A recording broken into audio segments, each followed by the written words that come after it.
Since the start of the war, about 600,000 people have been displaced, including residents of Marawi and surrounding areas. The government set up at least 13 evacuation centers like this one. Many residents did not think the fighting would be intense and sustained, so they fled with nothing, thinking they would be back in 3 days. Evacuees say conditions are unhealthy and unsustainable. When it rains, it floods. During the day, the heat is unbearable. Look closely and notice how small each family's space is. I'm Natasha Gutierrez, regional correspondent for Rappler.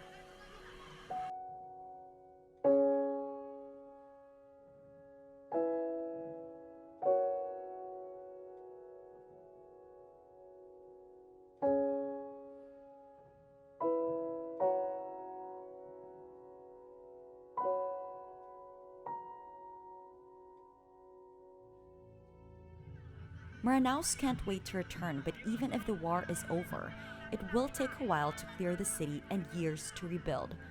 With 34 barangays badly destroyed, the hard work of rehabilitation is only just beginning. Local government says evacuees will have to wait a little longer until basic government functions are back, along with water and power.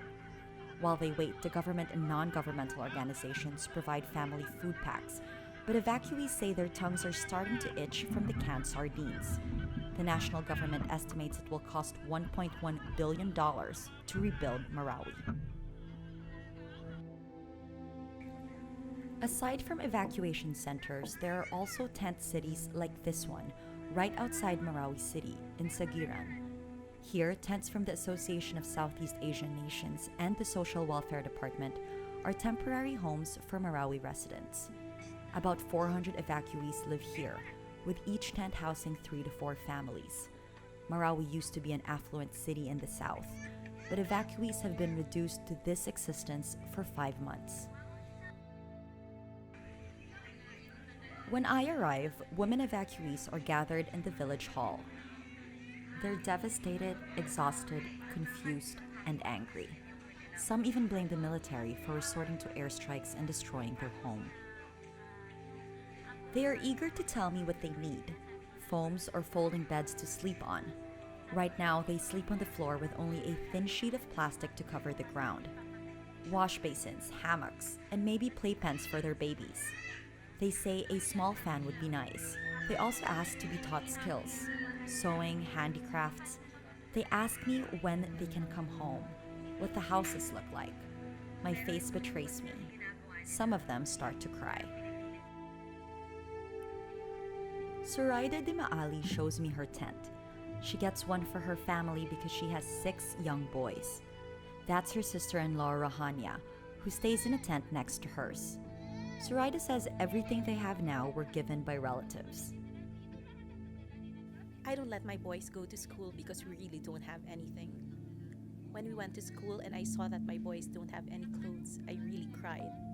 Not even a malong. It really hurts me. She clarifies that while life is hard, she's grateful they're alive. The war gave her a new fear: getting hit by airstrikes or terrorists taking her family hostage. She says she does not understand why terrorists use the name of Allah to kill fellow Muslims. She tells me that is not what the Quran teaches.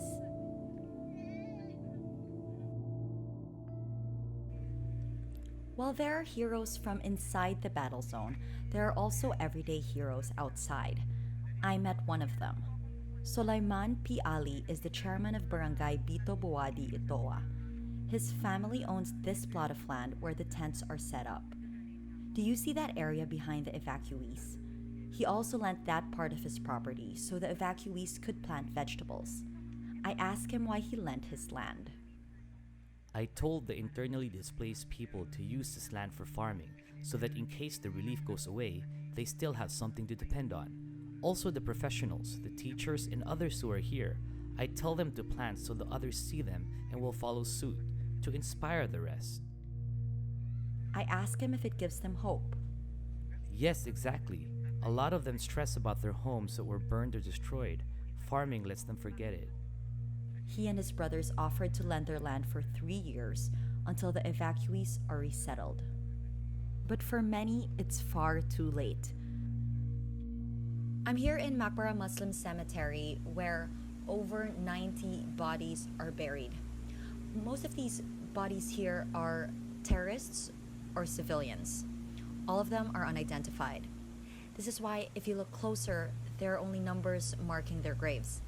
In Islam, Muslims are supposed to be buried within 24 hours of their death, but in war zones, it may take months before the bodies are recovered.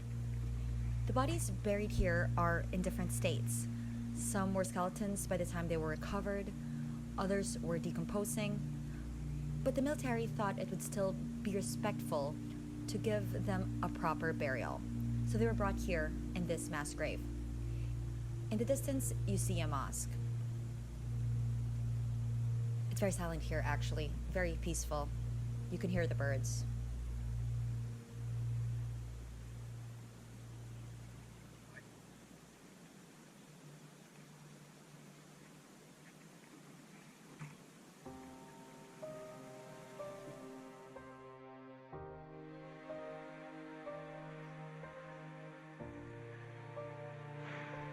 There is some hope. This Islamic Center is the biggest mosque in Marawi city. It means so much to the people of Marawi. This building was used by the Mauta terrorists as a sort of headquarters. This is where they kept their hostages and planned attacks. There are also sniper holes on the walls, which terrorists used to hit the military.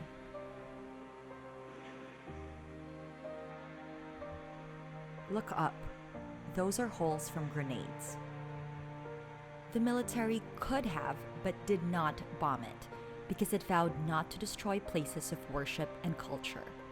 This is why it took the military 3 months to retake the mosque. Now it stands tall amid rubble. Aside from the holes, it remains intact, a symbol of hope and a place of refuge for Maranaos when they return.